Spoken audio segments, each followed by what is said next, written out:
Hello everybody, मैं doctor Saroj Gupta, associate professor, राजकीय मीरा कन्या महाविद्यालय उदयपुर।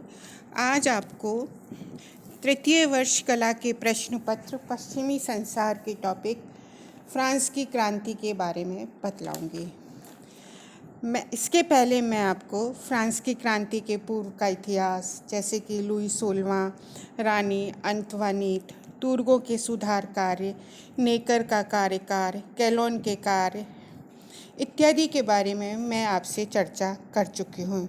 इसमें मैंने आपसे किस प्रकार से एस्टेट जनरल की मांग की गई, एस्टेट जनरल क्या थी और फ्रांस की क्रांति के कौन कौन से कारण थे, जैसे कि राजनीतिक कारण, सामाजिक कारण, आर्थिक कारण, पादरी वर्ग, कुलीन वर्ग, तीसरे वर्ग की भूमिका, मध्यम वर्ग की भूमिका, शिल्पकार, कृषक वर्ग की भूमिका, राज्य की आर्थिक स्थिति को सुधारने के लिए किए गए प्रयत्न, अमेरिका का स्वतंत्रता संग्राम, एस्टेट जनरल के चुनाव और दार्शनिकों और विचारकों का योगदान, जैसे कि मॉन्टेस्क्यू, वोल्टेयर, रूसो, क्वेसेने, डिडरो, पेरेबेली इत्यादि ने किस प्रकार से फ्रांस की क्रांति करने में अपना योगदान दिया, इस बारे में मैं आपसे चर्चा कर चुकी हूँ। इसके पश्चात मैंने अपने विगत वीडियोज़ में आपको फ्रांसीसी क्रांति की आरंभिक घटनाएं, जैसे कि स्टेट्स जनरल का अधिवेशन, टेनिस कोर्ट की शपथ, राष्ट्रीय सभा के 3 सदनों का अधिवेशन एक साथ होने का निश्चय किया जाना, बास्तिल का पतन, क्रांति का प्रसार, राष्ट्रीय संविधान सभा के कार्य और सामंत प्रथा की समाप्ति की घोषणा, मानव अधिकारों की घोषणा, नारियों की भीड़ द्वारा वर्साई के महल का घेराव, लुई का पेरिस में आना और नए संविधान का निर्माण इत्यादि के बारे में आपसे चर्चा की है। आज हम इसके आगे आपसे चर्चा करेंगे कि पादरियों के लिए कि क्रांति का प्रसार किस प्रकार हुआ और राष्ट्रीय संविधान सभा के क्या क्या कार्य थे। इसमें हमारा जो नेक्स्ट पॉइंट है, जिसके बारे में आज हमें चर्चा करनी है, वो है पादरियों के लिए लौकिक विधान क्या था। राष्ट्रीय संविधान या राष्ट्रीय सभा ने चर्च के संगठन को नया रूप दिया। 3 नवंबर 1789 के अधिवेशन में चर्च की संपत्ति को जब्त कर उसे राष्ट्र की संपत्ति घोषित करने का निश्चय किया गया। सभी को धार्मिक स्वतंत्रता प्रदान कर दी गई। जुलाई 1790 में पादरियों के लिए बनाए गए लौकिक विधान के अनुसार मठों की संख्या निश्चित कर दी गई, मठों की संख्या निश्चित कर दी गई। बिशप डिपार्टमेंटों और जिलों के निर्वाचकों द्वारा निर्वाचित होने लगे। चर्च की आय को समाप्त किया गया तथा राज्य ने चर्च के अधिकारियों को वेतन देने की जिम्मेदारी स्वयं ले ली थी। सभी धार्मिक अधिकारियों के लिए नवीन संविधान के प्रति निष्ठा की शपथ लेना आवश्यक किया गया और बिशपों को पोप के अधीन नहीं रखा गया था। ये बहुत महत्वपूर्ण डेवलपमेंट था। इस विधान का अनेक पादरियों ने विरोध किया था। उन्होंने संविधान के प्रति निष्ठा की शपथ लेने से इनकार कर दिया था। उन्हें पदों से हटा दिया गया। अनेक पादरी देश छोड़कर चले गए।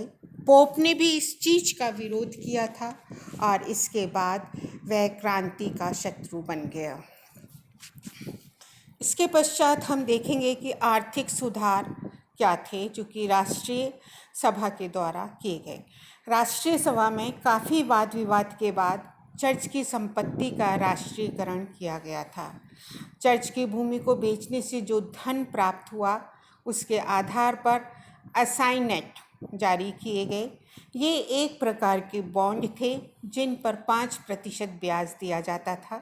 शीघ्र ही इनका प्रयोग कागज की नियमित मुद्रा के रूप में किया जाने लगा।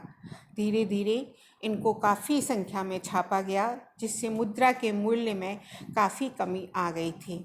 इससे स्थिति सुधरने के स्थान पर बिगड़ती चली गई। चर्च द्वारा क्रांति का विरोध किया गया, परंतु चर्च की भूमि खरीदने वालों ने क्रांति का समर्थन किया था। अब राष्ट्रीय सभा की विदेश नीति क्या थी? आंतरिक समस्याओं में व्यस्त रहने के कारण राष्ट्रीय सभा विदेश नीति के क्षेत्र में कोई निर्णय नहीं ले सकी। वैसे भी उस समय किसी अन्य देश से उसे खतरा उत्पन्न नहीं हुआ था। केवल वे कुलीन एवं पादरी, जिन्होंने विदेशों में शरण ली थी, राष्ट्रीय सभा के विरुद्ध प्रचार कर रहे थे, क्योंकि राष्ट्रीय सभा ने अल्सास में जर्मन कुलीनों के अधिकार समाप्त कर दिए थे। इसलिए जर्मन राज्यों के कुछ शासक फ्रांस से अप्रसन्न हो गए थे। राजा द्वारा फ्रांस से भागने का असफल प्रयास किया गया।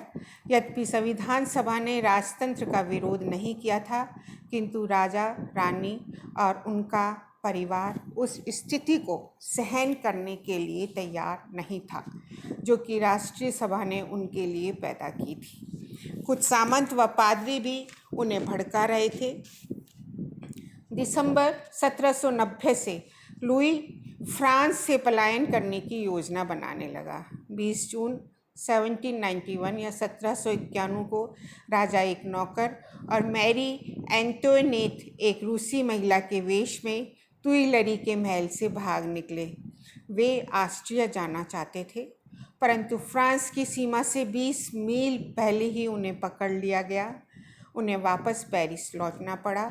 इससे जनता के एक बड़े भाग का विशाल जो विश्वास राजा और राजतंत्र से हट गया था।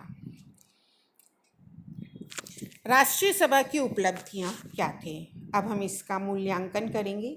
30 सितंबर 1791 को राष्ट्रीय सभा यह प्रस्ताव पारित करके विसर्जित हो गई कि इसका कोई भी सदस्य व्यवस्थापिका का सदस्य नहीं बनेगा।